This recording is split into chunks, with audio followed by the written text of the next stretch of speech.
Welcome to The Explainer. Today, we're counting down the 5 most unpopular democracies for 2025. We're going to break down why these nations, even though they hold elections, are facing a real crisis of confidence, both from their own people and from the rest of the world.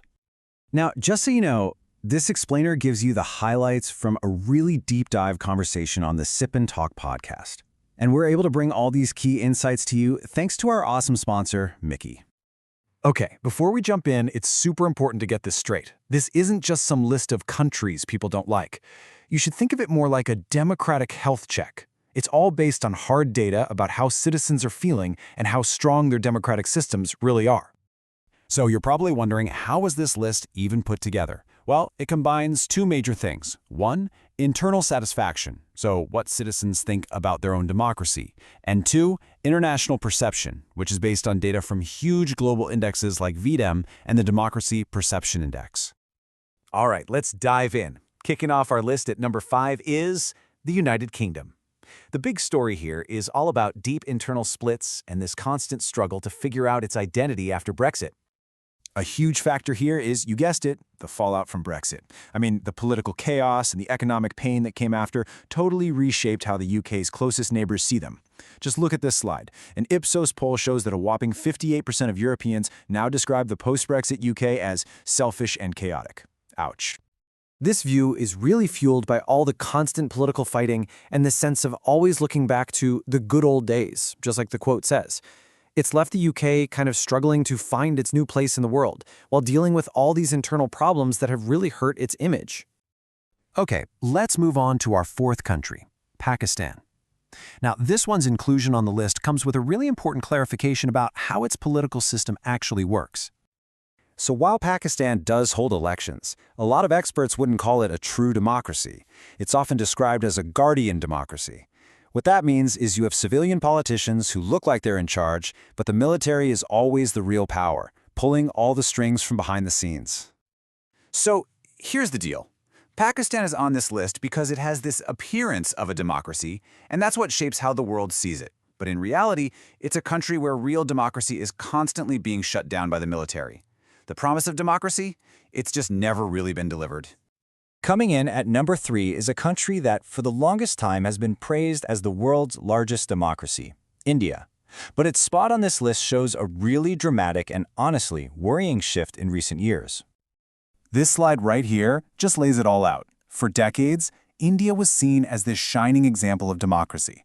But now, the VDEM Institute has actually reclassified the country as an electoral autocracy. That means, yeah, they still have elections, but they're missing the core freedoms that actually make those elections meaningful.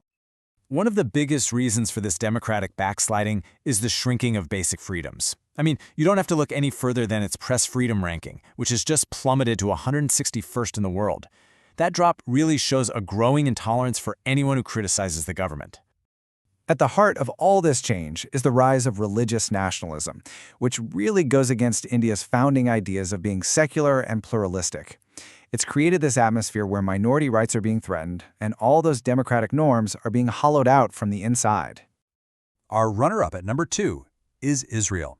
Its position here is defined by this massive gap between how it sees its own democracy and how the rest of the world sees its actions. The data here is pretty stark. According to the 2025 Democracy Perception Index, Israel has a net favorability rating of -23%. That is one of the lowest scores among all the countries they surveyed, and it points to some serious international disapproval. So, what's driving this? Well, this overwhelmingly negative perception is tied to the ongoing conflict in Gaza, accusations of breaking international law, and the continued expansion of settlements in occupied territories. These actions have created a really deep and lasting divide with global public opinion. And now, taking the number 1 spot for the most unpopular democracy in 2025 is a country whose position might be the most shocking and significant of them all, the United States. So what pushed the U.S. to the very top of this list? It's this dramatic shift in its role on the world stage. The perception is that it's moved away from being a world police, enforcing a global order, to something that feels more like a debt collector, just aggressively looking out for its own economic interest, even if it hurts its allies. And the speed of this change is just staggering. This slide from the Democracy Perception Index shows a historic collapse in global favorability. It plunged from a positive 22% in 2024 all the way down to negative 5% in 2025. I mean, that is an unbelievable drop for a major Western democracy. A major driver of this negative feeling has been the use of aggressive trade tariffs. These policies had two main goals. One, on the world stage, to slow down China's tech growth, and two, at home, to protect American industries and bring jobs back. But this whole strategy turned out to be a double-edged sword.